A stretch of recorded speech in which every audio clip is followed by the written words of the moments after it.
जय Shri Radhakrishna Dave channel को स्वागत। मंत्र कौन? मंत्र केउठु मिलिबो? मंत्र को केउठी खोजिबे? मंत्र कहिले साधारणतः हिंदू धर्म रे थिबा वैदिक, पौराणिक, तांत्रिक, साबर मंत्र आदि को बुझाई थाए। अन्य धर्मर लोके पुणी ए सार्वजनीन सर्वसुलभ जेउथिरे पैसाटिए मध्य खर्च करबाकू पड़ेना। चिकित्सार सुजोग पाइबे केमिति? सेमाने केउठु खोजिबे मंत्र? ए अवश्य भल प्रश्नटिए। एथिपाई मंत्र खोजिबा दरकार नाही। जेउ मंत्र संपर्क रे आलोचना करा जायछि तार तत्व वैप्लविक। आत्मार जेमिति जाति धर्म नाही, मंत्र पाखरे सेमिति जाति भाषा धर्म संप्रदाय किछि नाही। ए मंत्र सबु जाति सबु धर्म सबु संप्रदायर हृदय रे अछि, सर्वत्र अछि। जेतेबेले दुख पड़े विपद पड़े कातर प्रार्थना रूपरे ताहा आपे आपे हृदय कंदररू झरी पड़े। मंत्र आउ किछि नुहे, हृदयर भाषा हृदयर प्रार्थना। से प्रार्थना हिंदू मुसलमान ख्रिस्टियान शैव शाक्त वैष्णव समस्तंक भितरे थिबा भेदभाव को दूर करी समस्तंकु गोटिए सूत्र रे बांधि थाए। एई हेउछि मंत्रर वैज्ञानिक विशेषत्व। एही मंत्र जेउ धर्म को अनुसरण करे से धर्म मानव धर्म, जेउ पथ को अनुसरण करे से पथ सत्य पथ। एहा व्यतीत अन्य किछि नुहे। मंत्र निजे एक शक्ति। जाहाकू आमे मंत्र कहूछु ताहा हृदयर भाव होई पारे, अक्षरटिए होई पारे, शब्दटिए होई पारे बा केतोटी शब्दर समाहार भी होई पारे। एही अक्षर को शब्द को प्रार्थना को जेमिति हिंदू धर्मी मानती सेमिति अन्यान्य धर्मी माने मध्य मानती। एही मंत्र बा शब्द हेउछि सृष्टिर प्रथम बीज, प्रथम नाद। उपनिषदीय मतानुजाई सृष्टिर प्रारंभ रे एहीपरि दृश्यमान जगतर अस्तित्व मध्य नथिला। केवल थिले निर्गुण निराकार ब्रह्म। सेही निराकार ब्रह्मंकर संकल्परू नाद ब्रह्म ओंकारर सृष्टि हेला। तापरे से एकहंगरू बहु श्याम हेले, अर्थात एक रु अनेकरे परिणत हेले। केवल आम वेद उपनिषदरे एई कथा लेखा नाही, बाइबेलरे मध्य एई कथा लेखा अछि। बाइबेल कहे सृष्टिर आरंभरे केवल शब्द थिला, सेही शब्द ईश्वरंक सहित थिला एवं से शब्द स्वयं ईश्वर ही थिले।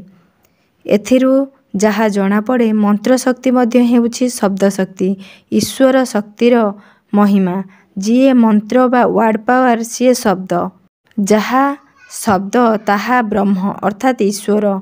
शब्द एवं ईश्वर सर्वत्र पूरी रहिछंती। मंत्र आउ खोजिबाकू जिबे केउठिकी? शरीरर शुद्धि हेले, चित्त शुद्धि रहिले सेही शुद्ध शरीररू आपे आपे जेउ शब्द बा मंत्र बाहारी आसे ताहा ही तो हेउछि सबुठारु श्रेष्ठ मंत्र। सेही दिव्य सत्यर एक शब्दगत प्रकाश। एही अंतर्निहित मंत्र शक्ति हृदय भितरे लुकायित होई थाए। ताकू केवल आवाहन कि जाग्रत करिबाकू पड़े।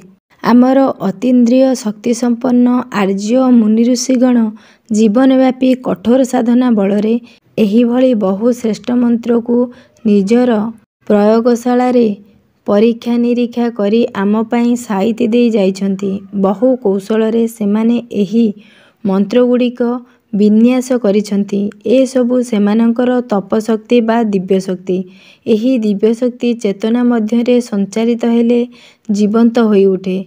ता द्वारा मनुष्य रोगरू विषय शक्तिरू निवृत्ति पाए, तेजस्वी हुए, यशस्वी हुए, धर्म अर्थ काम मोक्ष चतुर्वर्गर फल प्राप्ति हुए। मनुष्य जेतेबेले एही मंत्र शक्ति को आयत्त करिनिए सेतेबेले से शक्ति शरीर भितरे स्वाभाविक भावे कार्य करबाकू आरंभ कर दिए। जीवसत्तार एक अभिन्न अंश होइथाए एवं आवश्यक समय रे निजर हृदस्पंदन भली सहज सरल स्वाभाविक भाव कार्य करे, अर्थात मन को शांत चित्त को संतुलित करे, उद्वेग एवं अस्थिरता को नियंत्रण करे। आहार विहार रे संयम प्रेरणा सेथिरु मिली थाए। अनियमित ଜୀବନ ପଦ୍ଧତି ନିୟମିତ ହୋଇଥାଏ। ସେଥିପାଇଁ କୁହାଯାଏ ସେହି ସବୁ ମନ୍ତ୍ର ଏକ ଏକ ମହାଶକ୍ତି, ଏକ ଏକ ମହାବୈଦ୍ୟ। ସେହି ମନ୍ତ୍ରଶକ୍ତି ଯେକୌଣସି ଡାକ୍ତରଙ୍କଠାରୁ, ଯେକୌଣସି ଔଷଧ ଅସ୍ତ୍ରୋପଚାରଠାରୁ ଅଧିକ କାମ କରିପାରେ। ଜଣେ ଯଦି 1000 ଚିକିତ୍ସା 1000 ଉପଚାର ନ କରି କୌଣସି ମନ୍ତ୍ର ବା ପ୍ରାର୍ଥନା ଜରିଆରେ ସେ ସର୍ବଶକ୍ତିମାନ ଜଗତର ସର୍ବଶ୍ରେଷ୍ଠ ଡାକ୍ତର ପ୍ରଭୁଙ୍କର ଶରଣାପନ୍ନ ହେବ, ତେବେ ସେ ନିଶ୍ଚିତ ରୂପେ ଯେ କୌଣସି ଅସାଧ୍ୟ ରୋଗକୁ ସାଧ୍ୟ କରିପାରିବ।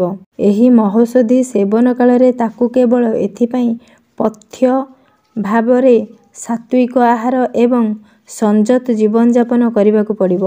ମନ୍ତ୍ର ସାଧନରେ ସାତ୍ତ୍ୱିକ ଭୋଜନକୁ ଗୁରୁତ୍ୱ ଦିଆଯାଏ, ଯାହା ଉତ୍ତମ ସ୍ୱାସ୍ଥ୍ୟ ପାଇଁ ଅତ୍ୟନ୍ତ ମହତ୍ତ୍ୱପୂର୍ଣ୍ଣ।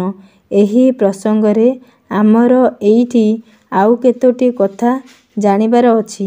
ହୃଦୟରୁ ସ୍ୱତଃ ନିର୍ଗତ ହେଉଥିବା ମନ୍ତ୍ର ବା ପ୍ରାର୍ଥନାକୁ ତ ବୁଝିହୁଏ, ମାତ୍ର ଯୋଗୀ ଋଷିଙ୍କ ପ୍ରଣୀତ ମନ୍ତ୍ର ସାଧନ କଲାବେଳେ ସେସବୁ ମନ୍ତ୍ରର ଅର୍ଥକୁ ଆମର ଠିକ୍ ରୂପେ ବୁଝିବାର ଅଛି ଏବଂ ଆଚାର ସଂହିତାରେ ପ୍ରତି ପଦକ୍ଷେପରେ ଯେଉଁ ସବୁ କ୍ରିୟାକର୍ମର ଅବତାରଣା କରାଯାଇଛି, ସେସବୁକୁ ଠିକ୍ ଠିକ୍ ପାଳନ କରିବାର ଅଛି।